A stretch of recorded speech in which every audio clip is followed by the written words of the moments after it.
Niwakaribisha vijana wote mnaendelea kutufuatia katika mitandao yetu ya kijamii katika akaunti ya Youth Forum Channel, na leo tutazungumzia kikwazo cha 3 ambacho kinampelekea kijana kushindwa kufikia kusudi katika maisha yake.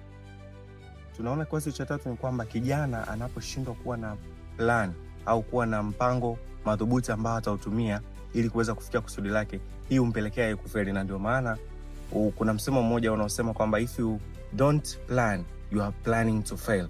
Kwa hiyo inamaanisha nini? Kwamba kijana usipokuwa na mpango madhubuti ambao utakuwezesha kufikia kusudi lako, unajipelekea wewe mwenyewe kushindwa kufanya kile kitu ambacho unatamani kufanya katika maisha yako.